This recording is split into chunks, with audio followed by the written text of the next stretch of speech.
Okay, so you remember the King Tut exhibit is no longer here, but the black man is. How about that? The AfricanManborn.com is where I met the gentleman who retails these items. And I believe he should have some ready for you. And they are wonderful. I keep the marbles that I use when I'm doing the reading of Gabriel in the Park and the Big Toy Box, and I say he has 8 blue marbles. So I mix up the marbles, and then the kids have to count how many 8 ones are there. And that's like the game that they were teaching us there in the museum exhibit. And then there's just this wonderful Tut. Now, if you want to see the King Tut Nubian exhibit, the MFA has it, the Museum of Fine Arts. And if you are on food stamps, you can use your EBT card to be part of the Community to Arts program, which allows you to attend the museum with up to 4 guests at $2 a piece. So, and then you can go to also the PBD Essex Museum. There's a whole list of museums, not only in Massachusetts, but throughout the United States of America, where the EBT card, a food stamp card, can get you in either free or at a great discount. And you know, $2 a piece or $3 a piece versus the $27 interest fee is a wonderful thing. And so what you can do with your children or your people that you're caring for, I always say, give them an allowance. With my granddaughter, when she sweeps up or cleans and she finds coins, I said, no money here is lost. We put it in her little rainbow, and then we use that for an activity. So that sometimes for her, it's a treat. But for me, when I need to go in there for laundry quarters or other things, it's like that's money saved, any change. And you know, a lot of those ideas were shared by Oprah. Remember, she said, keep a big jar and put all your loose change in it. Well, you teach the children to do it with little piggy banks. So we all did that, you know. Now, remember, I will be at the pop-up in Harvard Square. I will have the pattern for my psychedelic shark. In my story Ocean Festival, the shark is a regular shark, but I decided to use some materials that you can find at Sophistications. They have all this African fabric and these funny looking patches that you can get at Walmart. So I gave him a watermelon smile, and then I used the fabric that I found that had a fisheye type of thing.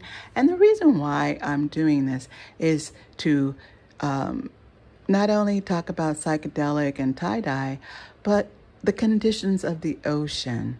You know, one thing my uncle pointed out was that they have to go really deep in the water table in Oklahoma to find pure water, that the drilling for oil and the fracking and certain environmental conditions have created a lot of mercury in the water there. And so we need methods in which to clean out that water, but also that for his plants and for his family, he's catching rainwater.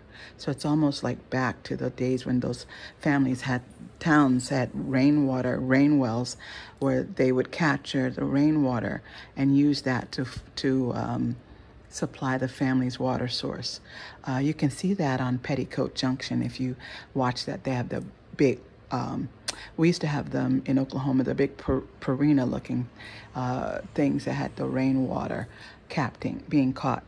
So you might want to think about that at your home, when you have those traps that are gutters. Well, the rainwaters can now have it go to a barrel, so you can capture that for your cooking and for your bathing and your family's resources. So, so remember, all those Disney costumes or different costumes for the mermaid. You can use the fins to make this wonderful koi pillow. You can make it a koi or a pillow, but I decided to do that. And they have this fabric, and you can, I changed the googly eyes because they don't stay glued on. You can't sew them. So I got buttons.